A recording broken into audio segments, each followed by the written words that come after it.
आज हामी यस भक्तपुर क्यान्सर अस्पतालमा चाहिँ एउटा क्यान्सर पीडितलाई चाहिँ सहयोग गर्ने हिसाबले चाहिँ हामी आएका छौँ र उहाँलाई चाहिँ हामीले सक्दो सहयोग गर्नु होला भनेर चाहिँ म किनभने उहाँको अलिकति आर्थिक अवस्था पनि कमजोर भएकोले गर्दाखेरि केही सहयोग चाहिँ गर्न सकिन्छ कि यहाँहरूको साथबाट पनि यहाँहरूको सपोर्टबाट पनि उहाँले केही रकमहरू चाहिँ हामीले साथ सहयोग गर्न पायो भनेदेखि एउटा सामाजिक कार्यमा लागेको व्यक्ति पनि चाहिँ तपाईँले म यो भन्दै यो अहिले चाहिँ बिरामीलाई बिरामी भएको ठाउँमा लाग्छु र उहाँकै मुखबाट चाहिँ दुई शब्द सुनिदिनु होला।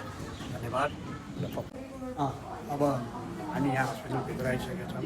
हस्पिटल आइसके पछाडि बिरामी हामीसँगै हुनुहुन्छ। उहाँबाट चाहिँ अब हामी केही कुराहरू छ। नमस्ते, मेरो गाउँ लाउजारी गाउँपालिका हो, वडा नम्बर 3 कञ्चनपुर हो।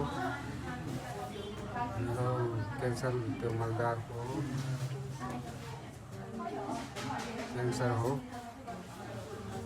भक्तपुरमा छु।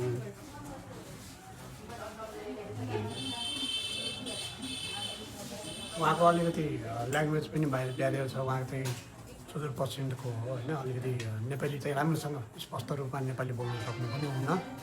उहाँको श्रीमती पनि हुनुहुन्छ, उहाँको श्रीमतीले पनि केही कुराहरू राख्नुहुन्छ। सबैलाई नमस्ते। मेरो चाहिँ कारण मेरो श्रीमान चाहिँ क्यान्सरको अवस्था भएको छ। हाम्रो घर चाहिँ लालझाडी गाउँपालिका कञ्चनपुर वडा नम्बर 3मा छ, प्रदेशमा। कहीँ उहाँको अवस्था हेरेर हाम्रो आर्थिक अवस्था कमजोर भएकोले कोही सहयोग गर्न सक्छन् भनेर आशामा छौँ। त्यो बचाउनलाई म धेरै उस प्रयासमा छौँ, केही सहयोग पाउँछु भनेर आशा गरेको छौँ। त्यही भएर हामी यो भिडियो चाहिँ लाइभ गरेको छौँ। अरू उहाँको मलद्वारको क्यान्सर अहिले त सिकाइ किमो मात्र लाउँदैछ, कहिले त अपरेसन गर्ने पनि समस्या छ। पैसाको आर्थिक अवस्था कमजोर छ। त्यो जग्गा जमिन पनि त्यति छैन अरे, घर बस्ने बसद्वार मात्रै छ। चाहिँ एउटा सानो छोरी छ। हामी आफन्त दुईटैजना छौँ। सानो छोरी, त्यसलाई पनि पढाउन लेखाउन पनि गाह्रै छ।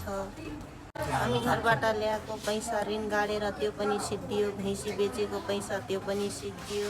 हामी अब उपचार के कसरी गर्ने त्यो समस्या जे जति सक्नुहुन्छ तपाईँ गर्नुहोला। आशामा नै छौँ। ल हस्, धन्यवाद।